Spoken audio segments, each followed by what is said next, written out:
자, 오늘 우리에게 주신 하나님의 말씀은 창세기 말씀입니다. 창세기 40장 1절에서부터 4절 말씀이고요. 설교 제목은 요셉의 회상, 나 맡은 본분은 입니다. 그 후에 애굽 왕의 술 맡은 자와 떡 굽는 자가 그들의 주인 애굽 왕에게 범죄한지라. 바로가 그 두 간원장 곧 술 맡은 간원장과 떡 굽는 간원장에게 노하여 그들을 친위 대장의 집 안에 있는 옥에 가두니 곧 요셉이 갇힌 곳이라. 자, 4절 함께 있습니다. 시작. 친위 대장이 요셉에게 그들을 수종들게 하매 요셉이 그들을 섬겼더라. 그들이 갇힌 지 여러 날이라. 살아계신 하나님의 말씀입니다. 오늘 그 설교 제목은 요셉의 회상입니다. 보통 회상이라고 이야기하면은 우리가 지나온 인생을 되돌아보는 것을 회상이라고 하죠. 주로 내가 이제 어떤 공적인 삶을 많이 살았다고 한다면 회고가 되겠고, 특별히 어떤 나라와 민족을 위하여 또 어떤 공동체를 위하여 공적인 삶을 산 것이 별로 없고 평범한 인생을 살았다라고 한다면 돌아보면서 자신의 인생을 회고할 수가 있겠죠. 하나님의 발자국, 내 인생의 길에서 찍혀진 하나님의 발자국은 오늘 현재는 잘 보이질 않습니다. 근데 돌아서 생각해 보면은 하나님의 발자국이 내 인생의 길에 선명하게 찍혀 있는 것들을 보게 됩니다. 그래서 내 인생을 회상할 때 우리가 많은 교훈을 얻게 되는데요. 특별히 성경은 어떤 사람들의 이야기를 자세하게 기록해 가지고 그 이야기를 통하여서 우리에게 많은 교훈을 줍니다. 특별히 성경이 자세하게 설명하고 있는 인생은 요셉의 인생, 다윗의 인생, 또 다니엘의 인생, 그런 인생들을 하나님께서 아주 굉장히 자세하게 다루고 있죠. 그리고 내용이 대동소이합니다. 하나님께 주시는 어떤 교훈이 대동소이합니다. 그 왜 똑같은 내용들을 하나님께서 자꾸 반복해서 우리에게 가르쳐 주시는 것일까? 그것은 우리 인간이 자꾸 잊어버리기 때문에, 우리가 처음에 요셉의 이야기를 딱 읽을 때는 이렇게 인생을 살아야겠다라고 하다가 한참 성경을 읽다 보면은 또 다 잊어버려요. 그래서 다윗의 이야기를 또 읽으면은 또 이렇게 살아야지라고 또 마음이 결심하는 거예요. 또 한참 읽다가 다 잊어버리는데 또 다니엘 이야기가 나오면은 또 읽다가 인생을 이렇게 살아야지 하면서 우리가 자꾸 잊어버리기 때문에 반복적으로 하나님께서 우리를 가르쳐 주시는 거예요. 하나님께서 자세하게 다윗의 인생과 또 요셉의 인생과 다니엘의 인생을 우리에게 설명하시면서 가르쳐주고 있는 가장 베이직한, 가장 기본적인 가르침은 뭐냐면은 신앙생활 할 때 우리가 본분을 잊지 말아야 한다라는 것입니다. 신앙에 있어서 본분은 세상에서 말할 때 상식입니다. 상식. 여러분들이 세상살이를 할 때, 저도 세상에서 직장생활도 오래 했지만 또 이것저것 다 많이 경험해 봤지만 그런 말이 있죠. 세상에서도 상식적으로만 살면 중간은 간다, 그런 말이죠. 사람이 무리를 일으키고 사람이 비난을 받는 것은 상식 이하 수준으로 행동을 하고 말을 하기 때문에 징계를 받는 것입니다. 이렇게 비판을 받는 것이죠. 신앙도 마찬가지입니다. 우리가 신앙의 상식만 지켜나가도 신앙의 중간 정도는 되는 것 같아요. 그리고 더 나아가서 신앙의 상식, 또 하나님 앞에서 꼭 지켜야 할 것들을 목숨을 걸고 지키면은 그 사람이 바로 하나님의 사람이고 그 사람이 우리의 영적 리더인 것입니다. 요셉의 인생을 회고해 보았을 때 가장 두드러지게 드러나는 현상은 요셉은 자신의 본분을 지켰다라는 것입니다. 그 어떤 어려운 상황이 온다 할지라도 본분을 지킨 거예요. 우리 인생이 편안하고 모든 것이 잘 되고 모든 것이 형통할 때는 누구든지 잘합니다. 더 열심히 해요. 잘 되니까 더 열심히 해요. 내가 뒤처질까 봐서. 근데 좀 상황이 어려워지고 좀 내 몸이 피곤하고 내 코가 석자면은 다 귀찮아요. 다 내려놓습니다. 그것이 하나님께서 염려하시는 거예요. 그리고 하나님께서 요셉의 이야기를 통해서 또 다윗의 이야기를 통해서 또 다니엘의 이야기를 통해서 더 나아가서 사도 바울의 이야기를 통해서 우리에게 끊임없이 신앙의 본분을 지켜라. 너가 형통할 때뿐만 아니라 오히려 어려울 때 더 신앙의 본분을 지켜라라고 끊임없이 우리에게 말씀하시는 것입니다. 성경을 읽어보면 성경에는 우리가 이 교회 안에서 어떻게 생활을 해나가야 할 것인가, 하나님 안에서 어떻게 내 믿음을 지켜가야 할 것인가 라는 것도 가르쳐 주지만요, 또 성경의 한 부분은 내가 세상에 나갔을 때 어떻게 행동해야 할 것인가에 대해서도 성경은 가르쳐 줍니다. 그것을 다른 말로 표현하면은 하나님께서는 모이는 교회와 흩어지는 교회에 대해서 우리에게 가르쳐 주시는 거예요. 그래서 좀 더 전문적인 용어로 이야기해 보자면은 하나님께서는 에클레시아와 미시오를 동시에 가르쳐 주시는 것입니다. 에클레시아라고 한다면은 그 단어는, 에클레시아라는 단어는 세상으로부터 부르심을 받은 하나님의 백성들의 공동체를 에클레시아라고 하는 것입니다. 바로 여러분들이 이렇게 예배 모이고 예배 드리고 있잖아요. 이게 바로 에클레시아인 거예요. 하나님의 존재 안에서 함께 모여서 이렇게 예배 드립니다. 근데 하나님의 가르침은 이 에클레시아 안에서의 가르침으로 끝나는 것이 아니라 반드시 미시오가 있습니다. 즉 파송하고 보내는 것을 미시오라고 합니다. 미션이라고, 영어로는 미션이 되겠죠. 헬라어로는 미시오가 되겠고요. 미시오를 반드시 말씀하시는 거예요. 예수님은 12제자를 뽑으셔가지고 3년 동안 그들을 가르쳤습니다. 그리고 그것을 만족하는 것이 아니라 예수께서 하늘로 승천하실 때 그 12제자에게 너희는 가서 어디로 갑니까? 세상으로 가서 모든 족속으로 제자를 삼으라고 말씀하시는 것입니다. 이로써 우리가 알 수 있는 것은 우리 크리스천들에게 있어서 세상은 결코 외면할 수 없는 곳입니다.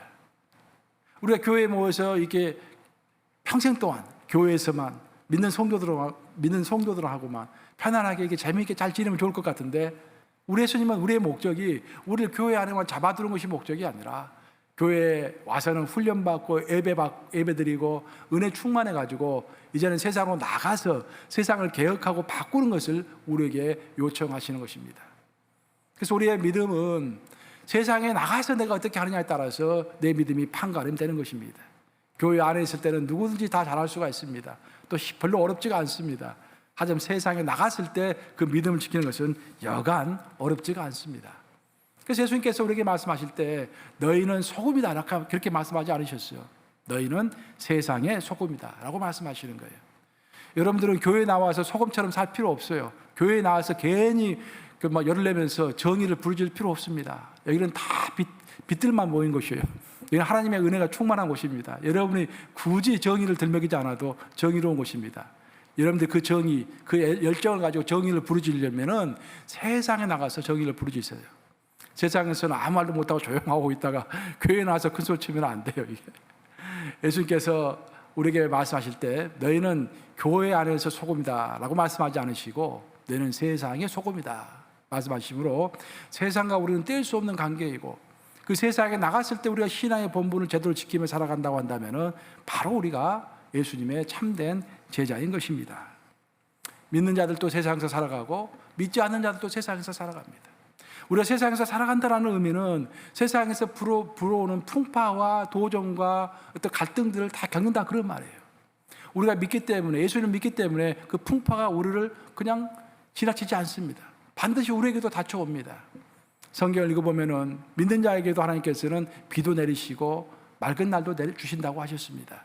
우리가 믿기 때문에 우리에게 굳은 날이 오지 않는 것은 아닙니다. 반드시 굳은 날이 오죠. 믿는 자에게도 굳은 날이 오고 믿지 않는 자에게도 굳은 날이 옵니다. 하지만 다른 점은 뭐냐면 우리 믿는 자들은 굳은 날이 온다고 할지라도 이것 또한 하나님의 섭리 안에 있는 것이다라고 믿고, 어떤 하나님의 의도가 있어서 이 굳은 날을 하나님이 나에게 허락하셨다라고 믿는 거예요. 그리고 이 과정을 통하여서 내가 신앙의 본분을 지켜나갈 때 하나님의 때 이 모든 문제가 해결될 뿐만 아니라 내가 정금처럼 나아오리라 라고 마음에 확신하고 살아가는 사람이 바로 하나님의 제자인 것입니다. 믿는 자와 믿지 않는 자의 가장 큰 차이가 그거예요. 시련이 왔을 때 어떤 태도를 보이는가. 오늘 본문에서는 낙심이 되는 환경 가운데서도 신앙의 본분을 끝까지 지켰던 요셉의 이야기가 나오고 있습니다. 그 요셉의 이야기를 들으면은 정말 우리가 배워야 할 교훈들이 저는 많다고 생각합니다. 가장 큰 교훈은 요셉은 그 어떤 상황 가운데서도 자신이 마땅히 지켜야 할 본분을 지켰다라고 하는 거예요. 하나님께서 그런 자에게 축복을 주시지 누구에게 축복을 주시겠어요?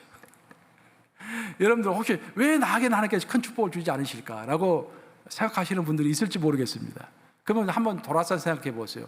내가 그 어떤 어려운 환경 가운데서도 내가 하나님 앞에서 마땅히 지켜야 할 신앙의 본분을 지키면서 살아왔는가라는 것을 한번 생각해 보세요. 요셉의 인생 전반부는 정말로 억울한 일의 연속이었습니다. 원래 요셉은 막내 아들로 태어나가지고, 물론 나중에 베냐민도 태어났지만 그 전에 이제 막내였죠. 막내 아들로서 아버지의 큰 사랑을 받았습니다. 옷도 아주 좋은 옷을만 입혔어요. 채색 옷을 입혔습니다. 오늘날에 뭐 채색 옷이 아무것도 아니지만 그 당시에는 물감 자체가 없었기 때문에 염색 자체를 잘 할 수 없었기 때문에 채색 옷은 굉장히 비싼 옷이었어요. 근데 자기 형들은 전부 들판에 나가서 양치고 뭐 염소 치고 농사 지으면서 얼굴이 새카맣고 그랬었는데 우중충했는데 그 요셉은 말끔하게 해가지고 항상 그 비단 옷을 입고 이렇게 채색 옷을 입고 그렇게 키웠어요. 형들이 그것을 시기했습니다. 그래가지고 형들이 요셉을 애굽의 노예로 팔아먹죠. 요셉이 억울하게 형들의 모함에 의해서 억울하게 애굽으로 노예로 끌려갑니다. 노예 옷을 입고 생활하는데 그 노예 옷조차도 그 자신의 주인인 보디발의 아내에게 그 노예 옷을 빼앗깁니다. 그것도 모함이었습니다. 요셉을 유혹한 것은 보디발의 아내였지만 보디발의 아내는 요셉이 나를 유혹했다고 거짓말을 합니다. 그래서 요셉은 또 억울하게 그 노예 옷까지 빼앗겨 버려요. 노예 옷을 빼앗기고 이제는 죄인의 옷을, 죄수의 옷을 입고서 감옥에 가게 되는 것입니다. 모든 것이 다 참 억울함의 연속이었습니다. 근데 성경은 정말 중요하게 그런 말을 합니다. 요셉이 그렇게 어려운 일을 당한 이유는 우연의 일치, 그냥 어떤 요셉이 잘못해서 그런 것이 아니라 하나님이 의도하심으로 하나님의 뜻 가운데서 하나님이 허락하신 것이다라는 이야기를 하고 있습니다. 그게 바로 시편 105편 17절에서부터 19절까지인데요. 시편 105편 한번 같이 보겠습니다. 105편 17절에서 19절. 제가 우리말 성경 버전으로 제가 표시를 했는데요. 한번 같이 읽어보겠습니다. 시작. 그러나 그들 앞에 한 사람을 보내셨으니 노예로 팔렸던 요셉이다. 그들은 그의 발을 착고로 상하게 했고 목에는 쇠사슬을 채웠지만 여호와의 말씀이 이루어질 때까지 말씀이 그를 연단했다라고 되어 있습니다. 하나님께서 어떤 의도가 있으셔가지고 애굽으로 한 사람을 먼저 보내야 했는데 하나님이 선택한 사람이 바로 요셉이었다라는 것입니다. 그 하나님의 뜻에 의해서 요셉은 노예가 되었고 그 하나님의 말씀이 이루어질 때까지, 즉 요셉이 애굽의 2인자, 즉 애굽의 국무총리가 될 때까지, 그 하나님의 뜻이 이루어질 때까지 요셉은 훈련받았다. 그런 말이 시편에 나오고 있는 것입니다. 이로써 우리가 명확해지는 것은 뭐냐면은 요셉뿐만 아니라 우리도 마찬가지예요. 우리가 하나님 안에서 정말 어떤 뜻을 가지고 하나님의 정말 제자로서, 하나님의 자녀로서 내 마음에 존귀한 마음을 품고서 예수님을 따르고 하나님을 따른다고 한다면 우리 인생에 시련이 분명히 올 수가 있어요. 사실 그 시련도 하나님의 장중에 붙들려 있다라는 것입니다. 하나님은 요셉을 훈련시키는 것이 목적이었습니다. 그래서 요셉이 하나님의 뜻 가운데서 하나님이 원하시는 만큼 성장할 때까지 하나님 요셉에게 계속 시련을 주신 거예요. 노예로 팔려가게 하시고 형들에게 배반당하게 하시고 보디발 아내에게 보디발 아내 때문에 누명을 쓰게 하시고 감옥에도 가게 하시고 노예도 되게 하시고 별의별 일이 다 일어난 것입니다. 근데 놀라운 것은 다시 강조하지만 요셉의 인생을 회고해 보면은 그 가운데서 요셉은 아무리 큰 누명을 자기가 썼다고 할지라도 아무리 큰 어려움이 왔다고 할지라도 신앙의 상식인 자신의 본분을 끝까지 지켰다는 것입니다. 그러면은 성경에서 말하고 있는 요셉이 끝까지 지켰던 그 신앙의 본분이라는 것이 무엇입니까? 저는 여러분들이 오늘 설교를 듣고 이 요셉이 지켰던 신앙의 본분을 여러분도 지킨다고 한다면 저는 제가 단언할 수 있습니다. 하나님께서 그런 사람을 축복하지 아니하시면 누구를 축복하시겠습니까? 여호와의 눈은 온 땅을 두루 살피시사 전심으로 자기를 향하는 자를 위하여 능력을 베푸시리라. 그렇게 말씀하셨잖아요. 성경에서 역대하에서 그렇게 말씀하셨는데 여호와의 눈은 온 땅을 지금도 두루 살피십니다. 복 두실 자를 찾고 있는 거예요. 그럼 여호와는 누구에게 복을 주실까요? 그 어려운 상황 가운데서도 하나님을 100% 신뢰합니다. 하나님 100% 신뢰하고 신앙의 상식인 신앙의 본분을 초지일관 지켜가는 자, 그 자를 사랑하시는 것입니다. 오늘 본문을 보시면은 요셉의 인생을 쭉 해고해 봤을 때 요셉이 첫 번째로 지켰던 신앙의 본분은 어려운 상황이 올 때마다 그는 반드시 하늘을 쳐다봤다라는 것입니다. 우리는 우리 인생에 어떤 어려움이 오면은 환경을 바라보기가 쉽습니다. 다른 사람을 탓하기가 쉬워요. 그렇죠? 하지만 하나님은 다른 사람을 탓하지 아니하고 항상 하늘을 올려보라고 했죠. 그 요셉이 그렇게 했습니다. 우리 예수님도 마찬가지예요. 우리 예수님을 배반한 사람들, 제자들이 예수님을 배반했고 많은 사람들이 예수님을 팔아넘겼습니다. 그리고 예수님을 십자가에 못 박았습니다. 예수님은 그들을 원망하지 않았어요. 뭐라고 했습니까?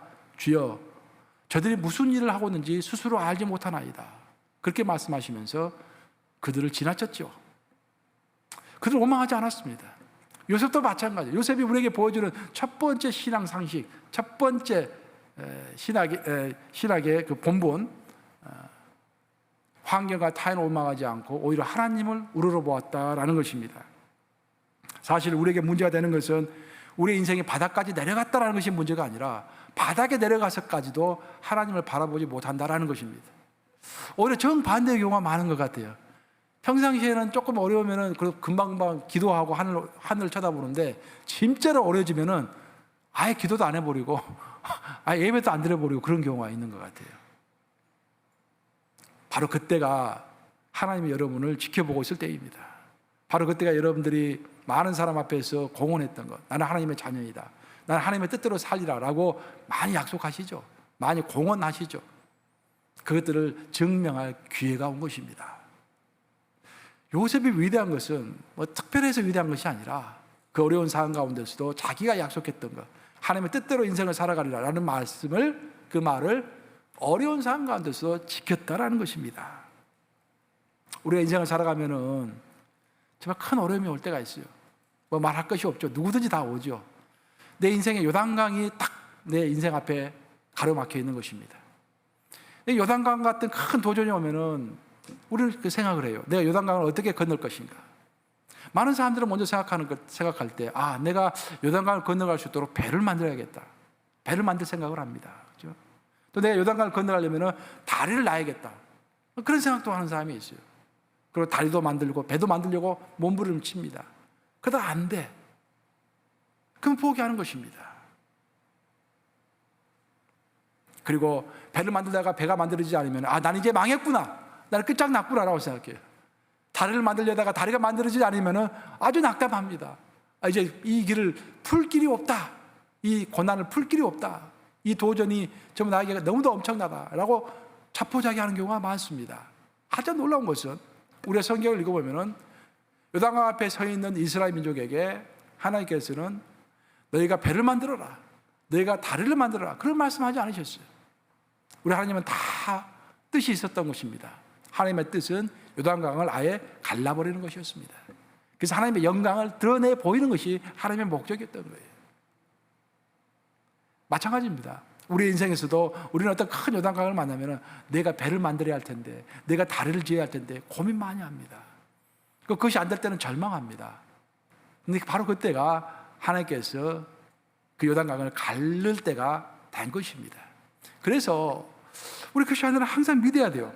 하나님을 절대적으로 믿고 하나님께서 바다를 가르시리라 믿으면서 신앙의 본분을 지켜가야 하는 것입니다. 그 신앙의 본분이라는 것은 하나님을 바라보는 것입니다. 요즘에 출애굽기를 제가 아침마다 새벽마다 강의하고 있죠. 출애굽기를 보면은 하나님께서 이스라엘 민족을 광야에서 40년 동안 훈련시키셨습니다. 그 40년 동안 훈련한 내용을 딱 한마디로 요약하면 무슨 내용입니까?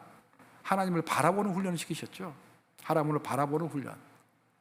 자, 우리는 먹을 것이 없고 마실 것이 없을 때는 하나님을 바라보기보다는 환경을 바라보면서 절망합니다. 누군가를 원망합니다. 그렇죠? 모세를 많이 원망했어요.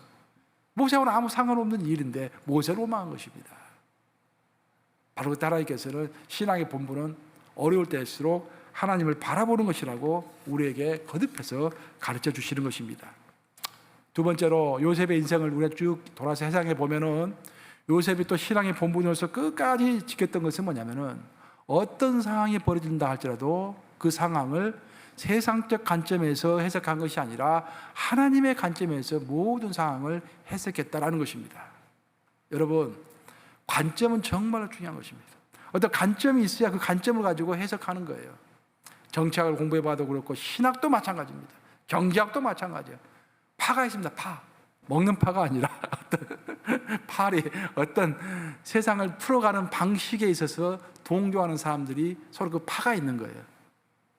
파티, 그러니까 당이 있는 것이죠. 왜 그런 많은 파가 있을까요? 어떤 한 현상을 바라보는 관점이 다 다른 것입니다.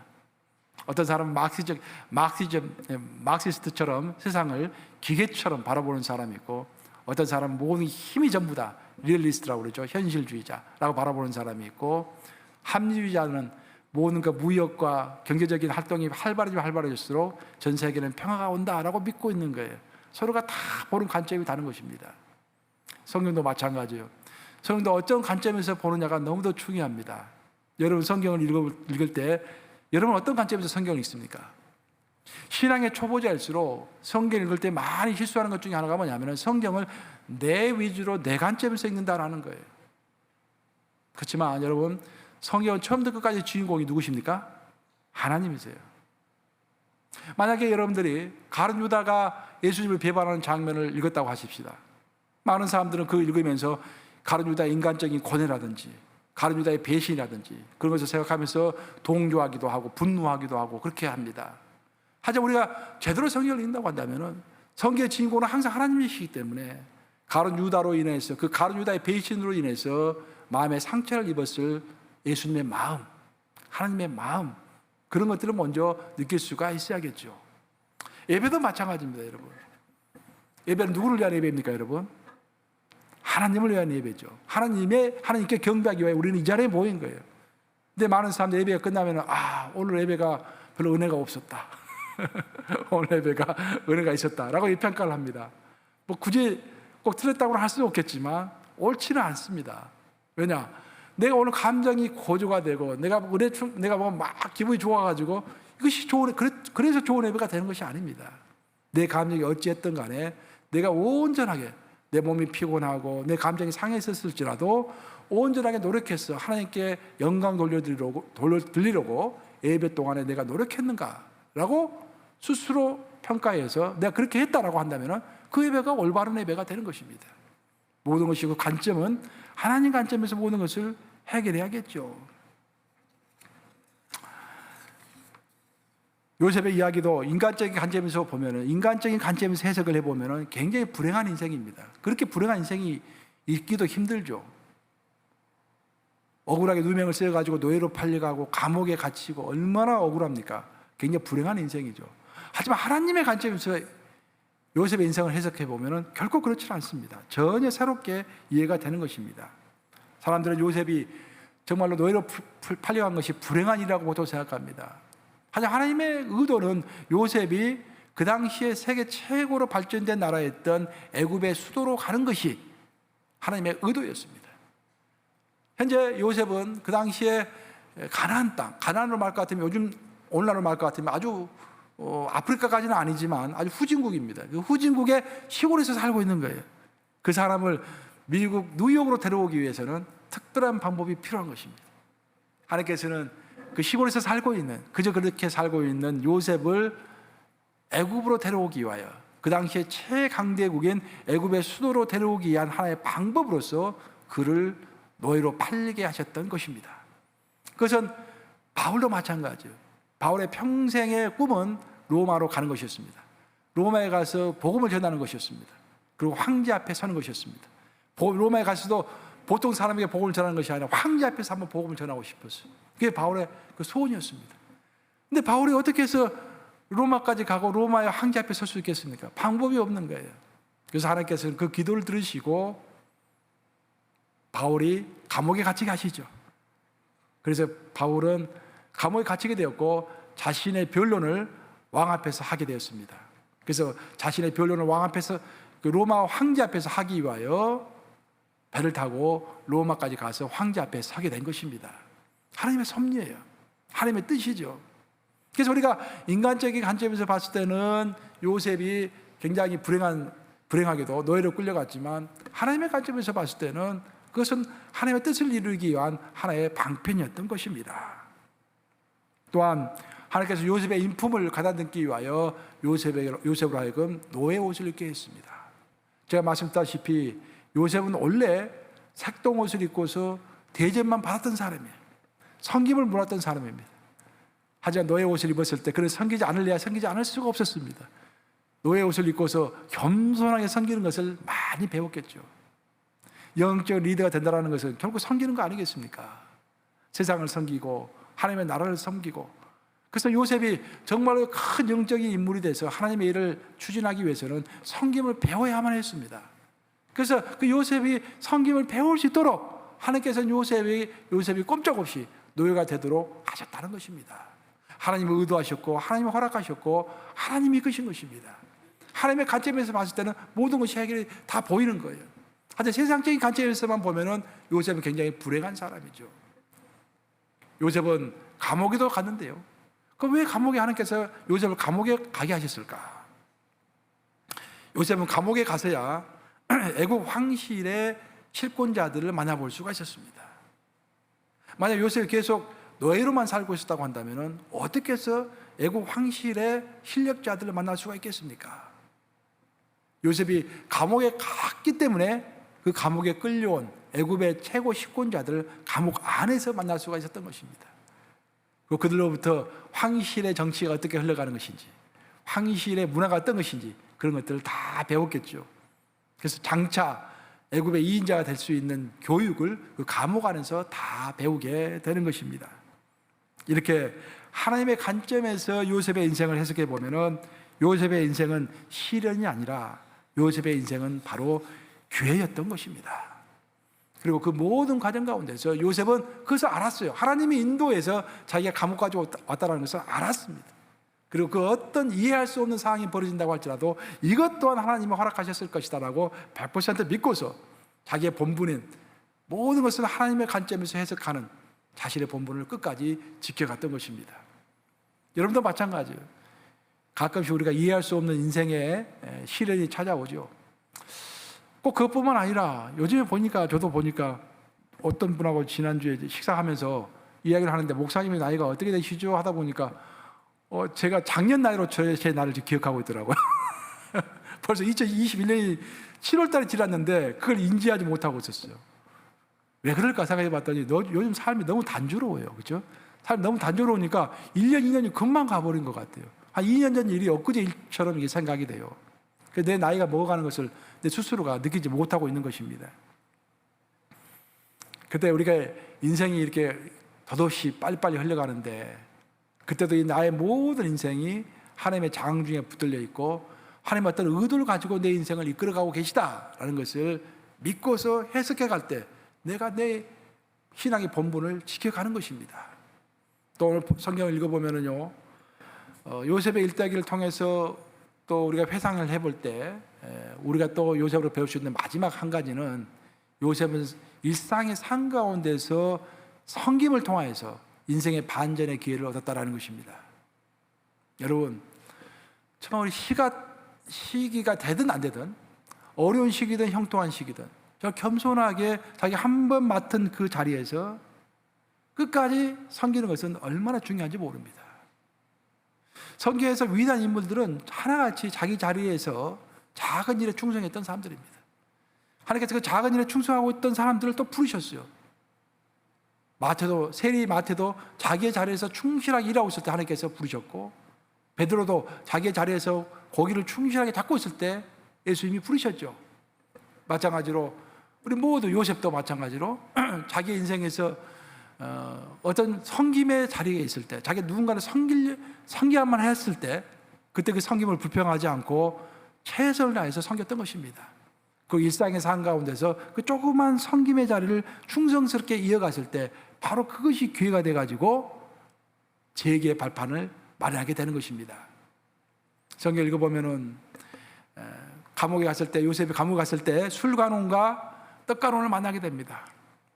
술관원, 떡관원은 이제 임금에게 술을 바치고 먹을 떡을 바치는 사람이죠.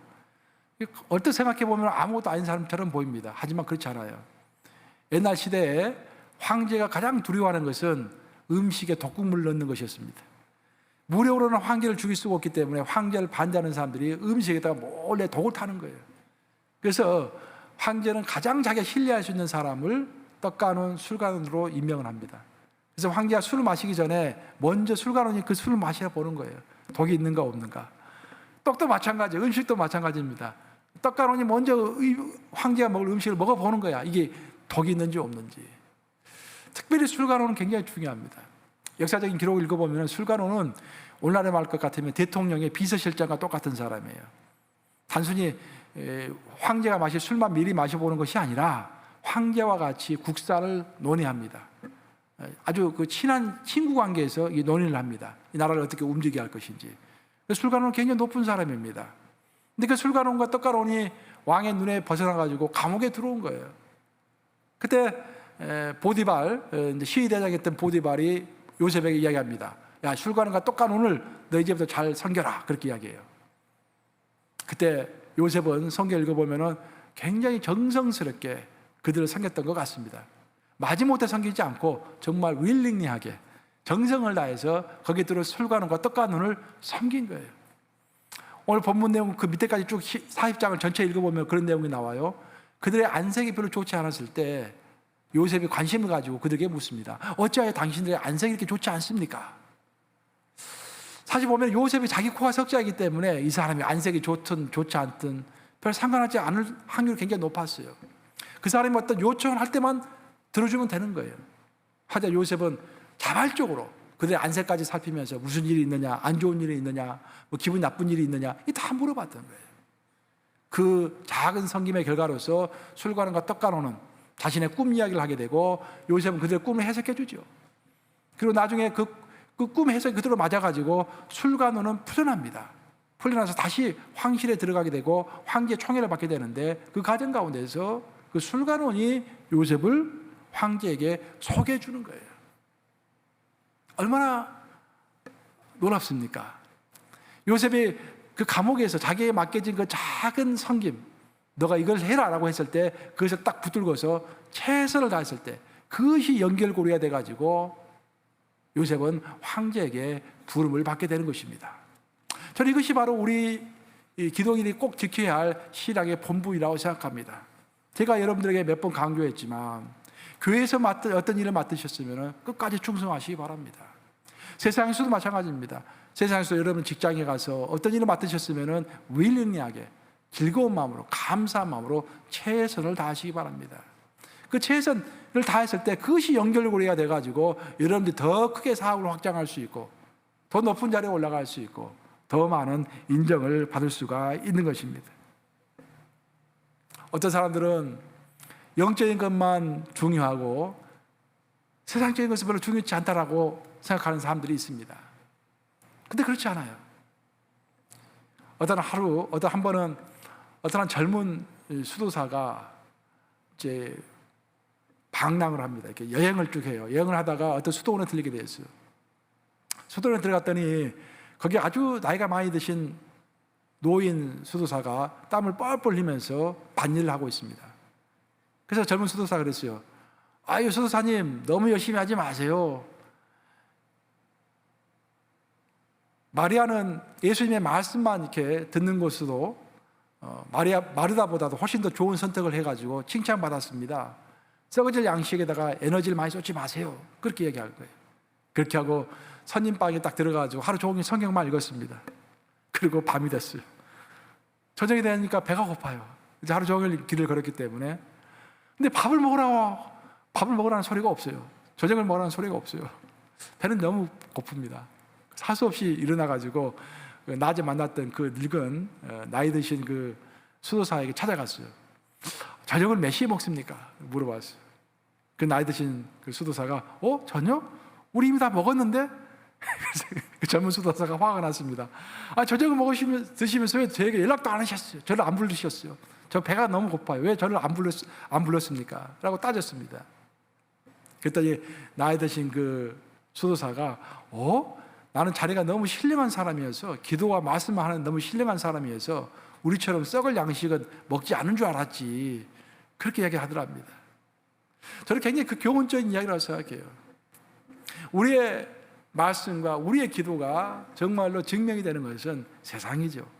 세상에 가서 내가 어떤 마음으로 내 마음을 지켜가고 어떤 태도와 어떤 행동을 하느냐에 따라서 내가 말씀을 읽은 것과 내가 기도한 것의 결과가 드러나는 것입니다. 세계적인 영성가의 토마스 머튼, 여러분들이 토마스 머튼 책도 누군가 나한테 우리 성도 중에 하나가 토마스 머튼 책을 선물하더라고요. 토마스 머튼 내가 제일 좋아하는 사람 중에 하나입니다. 오래전에 돌아가셨어요. 1960년대 돌아가셨으니까. 토마스 머튼이 많은 영성가로서 많은 사람들에게 영향을 미쳤는데 특별히 그 토마스 머튼은 평생 두 가지를 추구했던 사람입니다. 하나는 하나님을 향한 컨템플레이션, 그러니까 하나님을 향한 묵상입니다. 하나님 묵상입니다. 하나님을 알아가는 것이죠. 반면에 그에게 또 다른 하나의 테마가 있었는데 그것은 세상을 향한 레볼루션, 세상을 변혁시키고 세상에 혁명을 일으키는 그런 생각이었습니다. 그러니까 그 생각은 항상 두 가지인 거예요. 하나는 하나님께 가 있고 하나는 세상 속에 가 있는 것입니다. 그게 평생 주장했던 것은 뭐냐면은 우리 크리스천들은 하나님과 세상 이 두 가지를 가지고 살아가야 하는 사람이다라는 것을 이야기한 것입니다. 우리가 진정으로 예수님을 안다면은 그 예수님을 본받아 가지고 내 코가 석자이고 내 삶이 아무리 괴롭다고 할지라도 세상을 외면하면 안 됩니다. 세상에서 내가 마땅히 해야 할 본분을 지켜가야만 합니다. 그 내가 세상에서 마땅히 본분을 지켜갈 때 세상 사람들이 나를 보면서 예수의 모습을 볼 것입니다. 우리가 정말로 예수의 제자인가? 정말 내가 신앙생활 제대로 해나가고 있는가? 라는 것을 알려면은 내가 세상 가운데 내 자신의 삶이 힘들어질더라도 내가 맡은 그 자리에서 내가 마땅히 섬겨야 할 것들을 제대로 섬겨가면서 살고 있다고 한다면은 바로 여러분들이 하나님이 기뻐하시는 자들입니다. 바로 여러분들이 신앙의 본분을 지켜가는 사람인 것입니다. 이제 말씀 마무리합니다. 여러분들 인생을 살다 보면은 좋은 일도 있지만 어려운 일이 꼭 있잖아요. 지금도 혹시 여러분 중에 어려운 가운데 있는 분이 있을지 모르겠습니다. 하지만 이럴 때일수록 가장 신경을 써야 하는 것은 바로 내가 이 어려운 가운데서도 마땅히 지켜야 할 신앙의 본분을 지키고 있는가라는 것입니다. 여러분의 가정에 가면은 우리 가정도 항상 그래요. 엊그저께 식탁에 빵이 놓여 있더라고요. 빵이 4개가 놓여 있더라고요. 아침에. 나는 이제 골라서 먹으라고 그런 줄 알고 아침에 빵을 먹어야 하니까 빵을 3개를 들고 이제 교회에 왔어요. 그 빵 3개를 다 먹었어요. 근데 전화가 왔어요. 빵 누가 다 먹었냐고. 그래서 내가 식탁에 있길래 내가 3개를 가져와서 먹었다 하니까 우리 가족이 몇 명이냐고 물어보더라고요. 우리 가족 4명, 4명이 하나씩 먹으라고 준 건데 왜 3개를 가져가서 먹어버리냐고. 그래서 내가 좀 당황을 했는데 마찬가지인 거예요. 여러분들 이 교회도 마찬가지입니다. 이 교회를 하나님의 공동체로서 뉴욕 감리의 공동체로서 이 공동체 우리에게 하나님께서 주신 거예요. 그럼 우리의 공동체가 300명이라고 한다면 여러분 300분의 1의 역할을 하셔야 하는 것입니다. 여러분의 리더라고 한다면 300분의 1의 역할을 하지 못하는 사람들의 목까지 겸하여서 어떤 사람은 300분의 10의 역할을 해야 할 사람도 있는 거예요. 그렇죠? 그것이 공동체의 이론이고 그것이 바로 여러분의 본분인 것입니다. 더 넓게는 하나님의 나라에서도 마찬가지예요. 이 하나님의 나라가 이 땅에서 더욱더 펼쳐지고 더 왕성해지려면 이 하나님의 나라에서 여러분들이 마땅히 해야 할 여러분의 본분이 있는 것입니다. 오늘 본문을 통하여서 요셉은 그 어떤 어려운 상황 가운데서도 하나님을 쳐다볼 줄 아는 자신의 본분을 지켰습니다. 그 어떤 어려운 상황 가운데서도 그 자신의 상황을 세상의 관점에서 해석하지 않고 하나님의 관점에서 해석하는 그런 자신의 본분을 지켰습니다. 요셉은 그 어떤 상황 가운데서도 자기 코가 석자인 상황 가운데서도 어찌 보면 자기의 몸이 아팠을지도 모르죠. 감옥에서. 그런 상황 가운데서도 자신에게 맡겨진 섬김의 본분을 마땅히 끝까지 지킨 것입니다. 바로 그 본분을 끝까지 지키는 자, 그 자가 하나님의 사랑하시는 자요, 그 자가 영적 기도자가 되기 위한 가장 기본인 것입니다. 굳이 이 말씀을 정말 면심하시면서 어려운 상황이 온다고 할지라도 신앙의 본분을 끝까지 지켜가심으로 정말로 하나님께서 축복하시는 자, 그 축복을 받는 자가 되시기를 우리 주님의 이름으로 축복합니다. 기도하시겠습니다.